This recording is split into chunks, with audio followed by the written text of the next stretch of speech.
Many castles in the Highlands have links to royalty, but here at Castle Menzies, one previous royal resident was more unique than what you might think. This is Duleep Singh, the last ruler of the Sikh Empire in the Punjab, part of modern-day Pakistan. He became king in 1843, aged only 5. So how did this Maharaja from colonial India end up in rural Perthshire? Rupa Mooker from the charity Colourful Heritage can tell me. He was the youngest of 7 sons of the Lion of Punjab, a man called Maharaja Ranjit Singh, who ruled the Sikh Empire. Duleep was only a child when he came to the throne. His father had died in 1839, prompting a period of instability. 2 of Duleep's brothers were assassinated before he was crowned, with his mother ruling as regent. Things didn't calm down. The Sikh Empire was a prize, and the British opened hostilities. 2 wars later, they annexed his Sikh kingdom.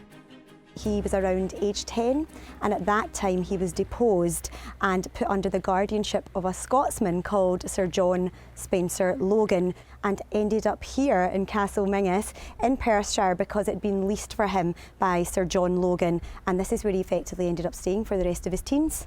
What do you think life would have been like for him, coming away from his culture, everything he'd known, to a castle in the Highlands? I can only imagine it would have been really quite a stark contrast and quite difficult for him.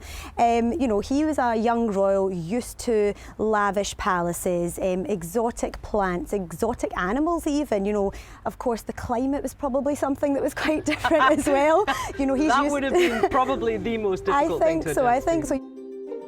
Judging by this photograph, Duleep did adapt, but perhaps he had no choice. When he was deposed, the British policy at the time was that he was to become culturally anglicised. So that would have meant everything from the way that he looked to what he ate to his religious beliefs. For a Sikh ruler to cut his hair short, though, what is the significance of that? The whole point of having uncut hair is to symbolise holiness and strength. For him to have cut his hair was a big, big thing, because having a turban, having a beard is a very visible symbol of being a Sikh. And to see the last ruler of the Sikh Empire in this way would have been a highly controversial moment in history. Pushed away from his faith by Logan, he converted to Christianity before he was even 15. Here at Menzies Castle, far from his birthplace and birthright, he adopted the manners and style of the Highlands. He was basically a typical Highland laird. He was throwing parties, he was hanging out with Queen Victoria, and actually he was frequently seen just out on the moors in his traditional Scottish kilt. He was described in the language of the time as the Black Prince of Perthshire. As he got older, though, his feelings towards Britain and the British changed. He regained his Sikh faith and tried, unsuccessfully, to recapture his throne. He died aged 55 in Paris. But in Kenmore Kirkyard, not far from the castle, there's a lasting and tragic reminder of Duleep's time here.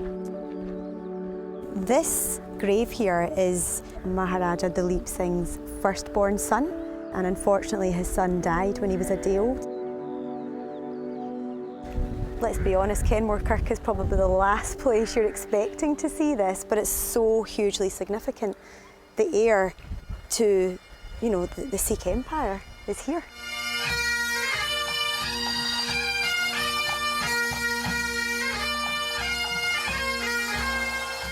This part of Perthshire is now a place of pilgrimage. This child, he lived for only a day, but he has brought our nations together. That is karma. And is inextricably linked with Duleep Singh and Sikh history. Having this story here, you know, the fact that we've got Maharaja Duleep Singh's son's grave here, that grave in itself has gathered so many communities together. people who had a historical connection with the Punjab, and many South Asian people at the moment still have that connection to the Punjab, so it's really important to a lot of people.